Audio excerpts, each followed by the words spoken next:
it is my high honor to introduce Dr. Mark Zuckerberg.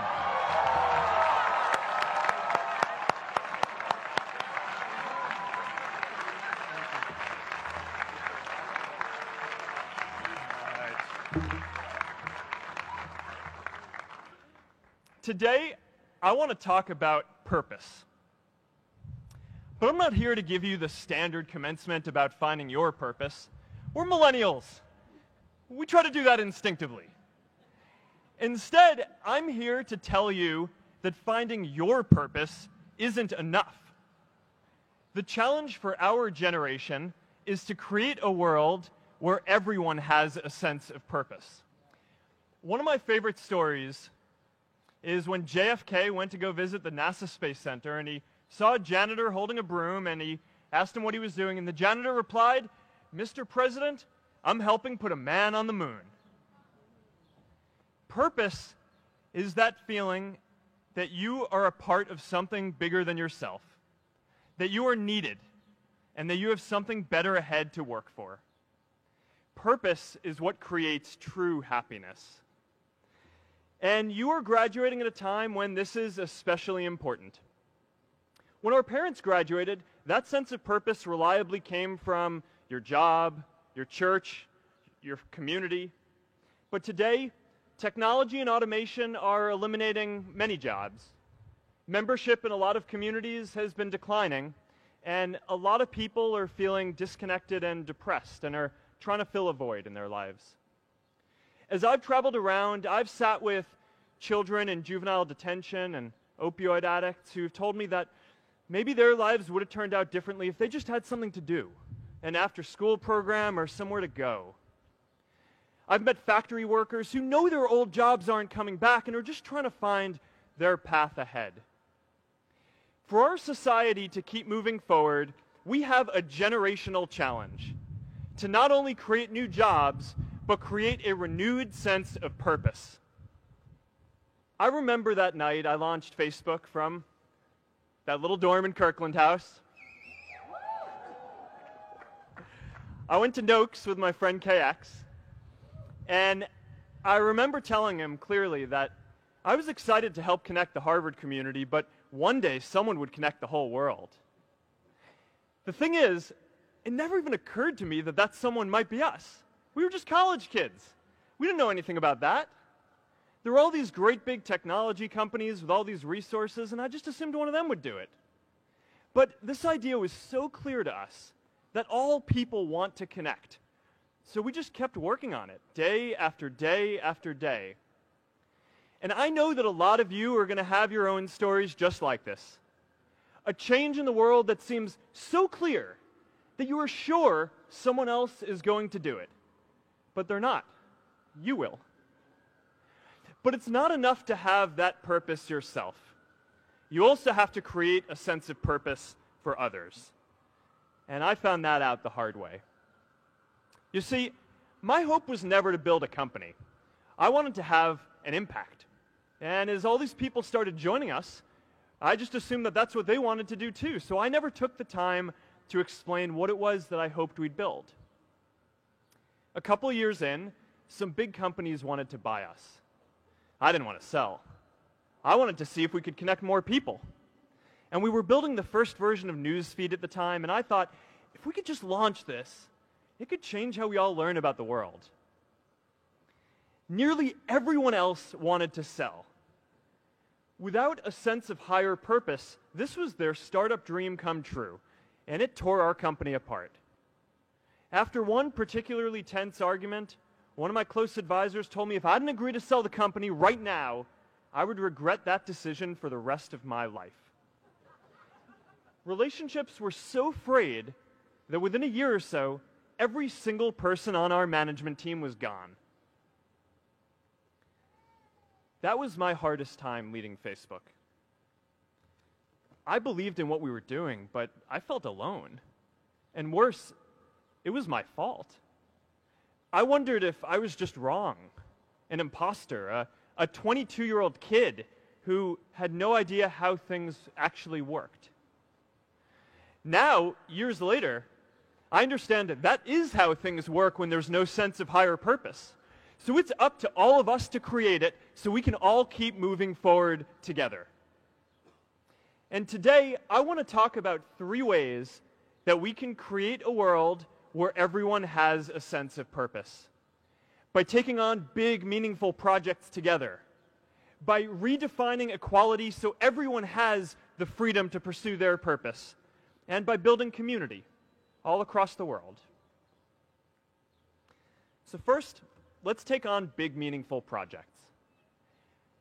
Our generation is going to have to deal with tens of millions of jobs replaced by automation like self-driving cars and trucks. But we have the potential to do so much more than that. Every generation has its defining works. More than 300,000 people worked to put that man on the moon, including that janitor. Millions of volunteers immunized children around the world against polio, and millions of more people built the Hoover Dam and other great projects. And now it's our generation's turn to do great things. Now I know, maybe you're thinking, I don't know how to build a dam. I don't know how to get 1 million people involved in anything. Well, let me tell you a secret. No one does when they begin. Ideas don't come out fully formed. They only become clear as you work on them. You just have to get started. If I had to know everything about connecting people before I got started, I never would have built Facebook. Movies and pop culture just get this all wrong. The idea of a single eureka moment is a dangerous lie. It makes us feel inadequate because we feel like we haven't had ours yet. And it prevents people with seeds of good ideas from ever getting started in the first place. Oh, and you know what else movies get wrong about innovation? No one writes math formulas on glass, okay? All right? That's not a thing, okay?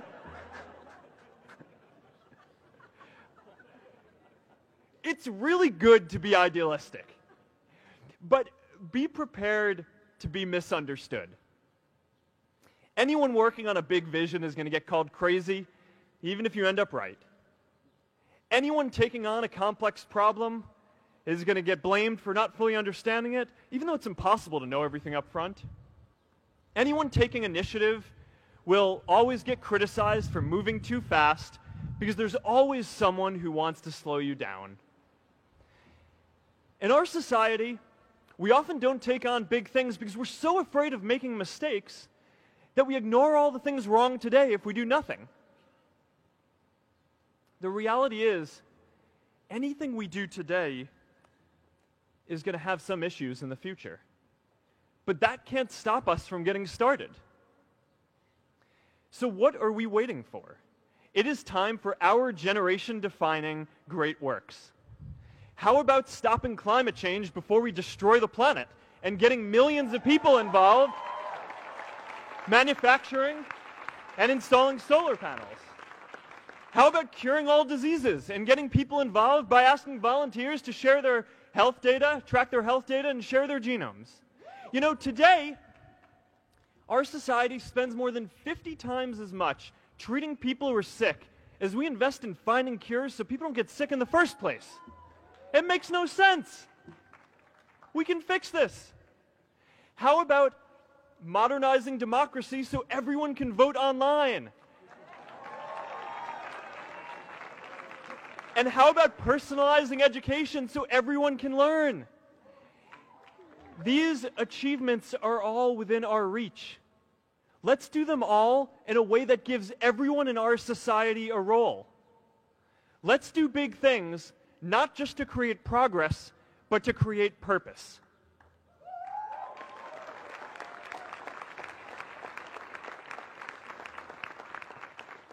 So taking on big, meaningful projects together is the first thing we can do to create a world where everyone has a sense of purpose. The second is redefining our idea of equality so everyone has the freedom to pursue their purpose. Now, many of our parents had stable jobs throughout their careers, but in our generation, we're all a little entrepreneurial, whether we're starting our own projects or finding our role in another one. And, you know, that's great, because our culture of entrepreneurship is how we create so much progress. An entrepreneurial culture thrives when it is easy to try lots of new ideas. Facebook wasn't the first thing I built. I also built chat systems and games, study tools and music players, and I'm not alone. J.K. Rowling got rejected 12 times before she finally wrote and published Harry Potter. Even Beyoncé had to make hundreds of songs to get Halo. The greatest successes come from having the freedom to fail. Now, today, we have a level of wealth inequality that hurts everyone. When you don't have the freedom to take your idea and turn it into a historic enterprise, we all lose. And right now, today, our society is way over-indexed on rewarding people when they're successful, and we don't do nearly enough to make sure that everyone can take lots of different shots.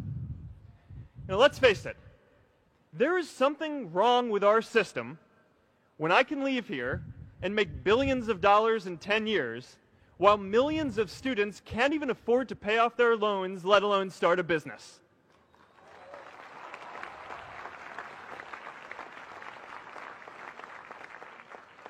Look, I know a lot of entrepreneurs, and I don't know a single person who gave up on starting a business because they were worried they might not make enough money. But I know too many people who haven't had the chance to pursue their dreams because they didn't have a cushion to fall back on if they failed. We all know you don't get successful just by having a good idea or working hard. You get successful by being lucky too. If I had to support my family growing up instead of having the time to learn how to code, if I didn't know that I was going to be fine if Facebook didn't work out, then I wouldn't be standing up here today. And if we're honest, we all know how much luck we've had to get to this point in our lives. Every generation expands its definition of equality. Previous generations fought for the vote and civil rights. They had the New Deal and Great Society. And now it's time for our generation to define a new social contract. We should have a society that measures progress not just by economic metrics like GDP, but by how many of us have a role we find meaningful. We should explore ideas like universal basic income to make sure that everyone has a cushion to try new ideas. We're all going to change jobs and roles many times, so we need affordable childcare to get to work and healthcare that's not tied to just one employer. And we're all going to make mistakes. So we need a society that's less focused on locking us up and stigmatizing us when we do. And as our technology keeps on evolving, we need a society that is more focused on providing continuous education through our lives.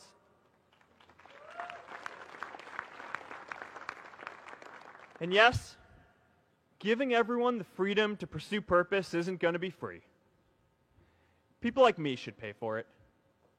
And a lot of you are going to do really well, and you should too.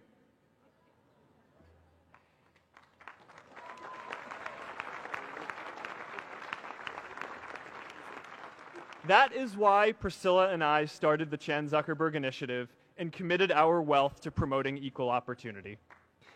These are the values of our whole generation. It was never a question of if we were going to do this. The only question was when. Millennials are already one of the most charitable generations in history. In just 1 year, more than 3 in 4 US millennials donated to charity, and more than 7 in 10 raised money for another one. But it's not just about giving money. You can also give time. And I promise you, if you just take an hour or two a week, that's all it takes to give someone a hand and help them reach their potential.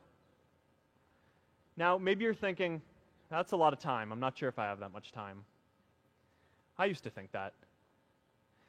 You know, when Priscilla graduated from Harvard, she became a teacher. And before she'd do education work with me, she told me that I needed to get my own experience teaching a class. At first I complained. I said, you know, I'm kind of busy. I'm running this company. But she insisted.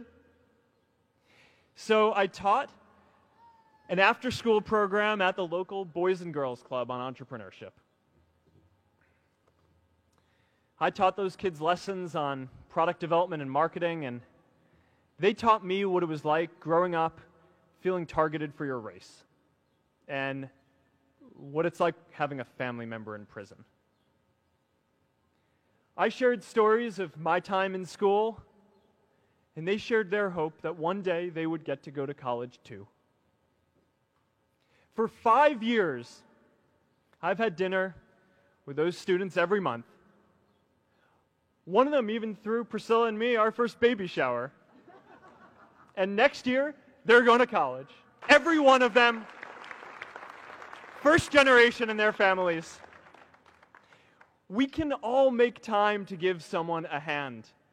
Let's give everyone the freedom to pursue purpose, not just because it's the right thing to do, but because when more people can turn their dreams into something great, we are all better for it.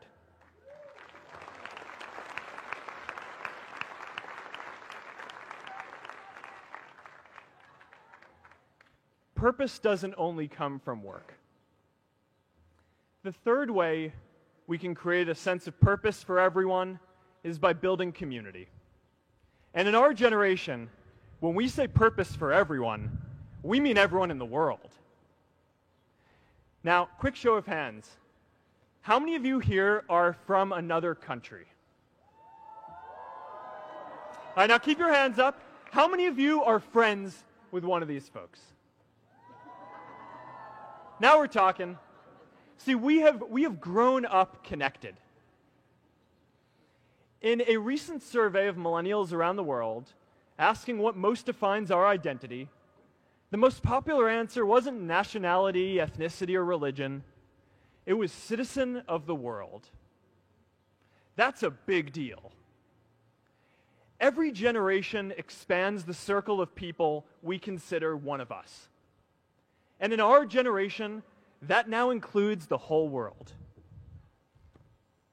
We understand that the great arc of human history bends towards people coming together in ever greater numbers, from tribes to cities to nations, to achieve things that we could not on our own.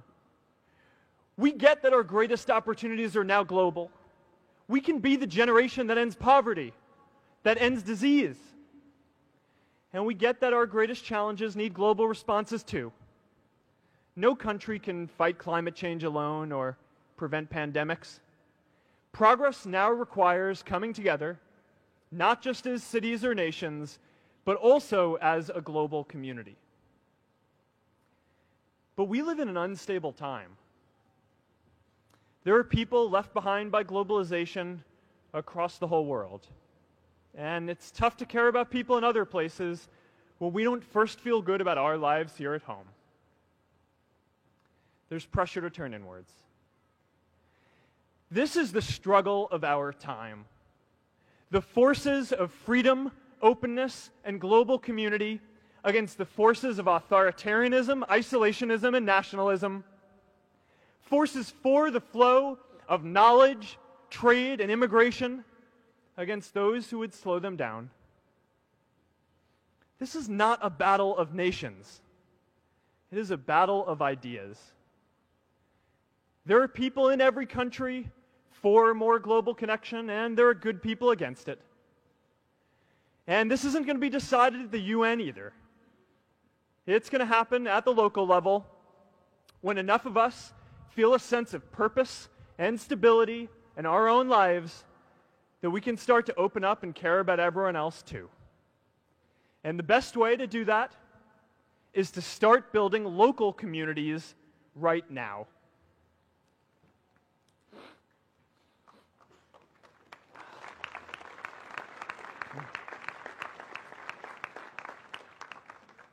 We all get a lot of meaning from our communities. Who here's from Elliott House? How about Lowell? I know you guys found community because you literally live right on top of each other. And Mather? I'll just leave that there. Whether our communities are houses or sports teams, churches or a cappella groups, they give us that sense that we are a part of something bigger, that we are not alone. They give us the strength to expand our horizons. And that's why it's so striking that over the past few decades, membership in all kinds of communities has declined by as much as 1/4. That's a lot of people who now need to find a sense of purpose somewhere else. But I know that we can rebuild these communities and start new ones because many of you already are. I met Agnes Segoye, who's graduating today. Agnes, where are you?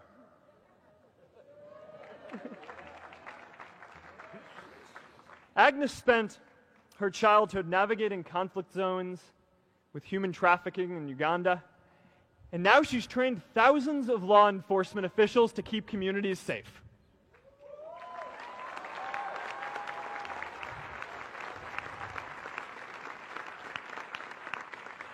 I met Kayla Oakley and Neha Jain, who are graduating today too. Stand up, guys. Kayla and Neha started a nonprofit that connects people suffering from chronic illnesses with people in their communities who are willing to help out.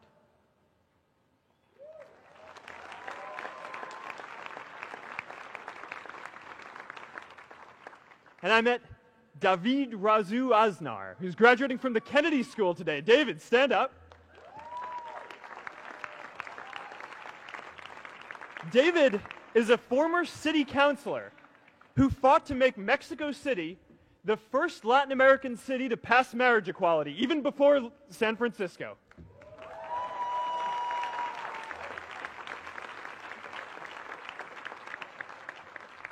And this is my story too.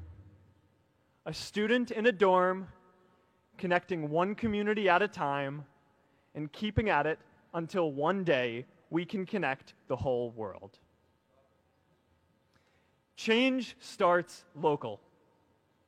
Even global change starts small with people like us.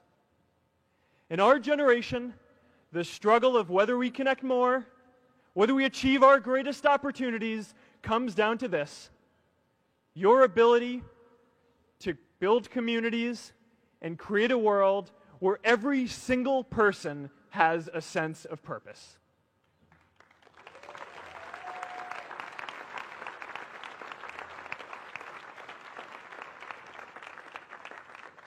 Class of 2017, you are graduating into a world that needs purpose.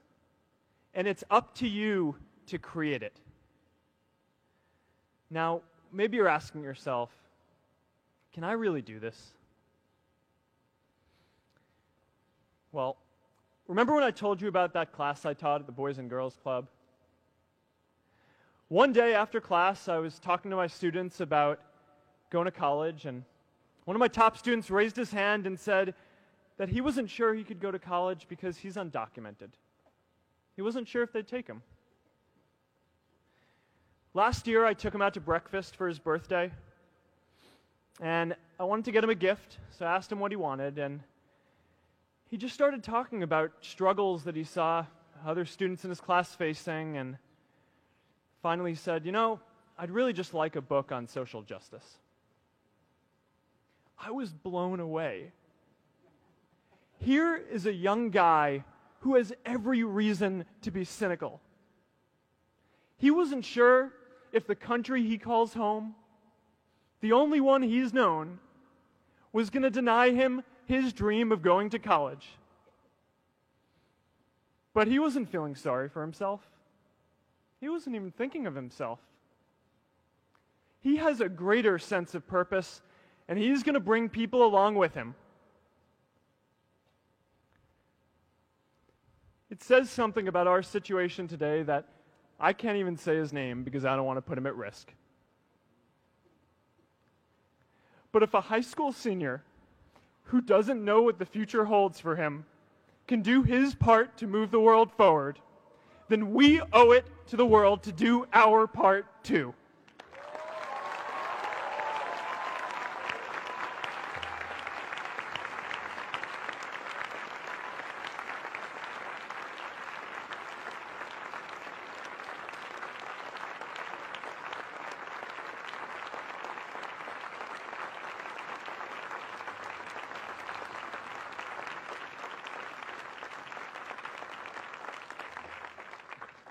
So before you walk out those gates one last time, and as we sit here in front of Memorial Church, I'm reminded of a prayer, Misha Berach, that I say whenever I face a big challenge, that I sing to my daughter, thinking of her future when I tuck her in at night. And it goes, "May the source of strength, who's blessed the ones before us, help us find the courage to make our lives a blessing." I hope you find the courage to make your life a blessing. Congratulations, class of 2017. Good luck out there.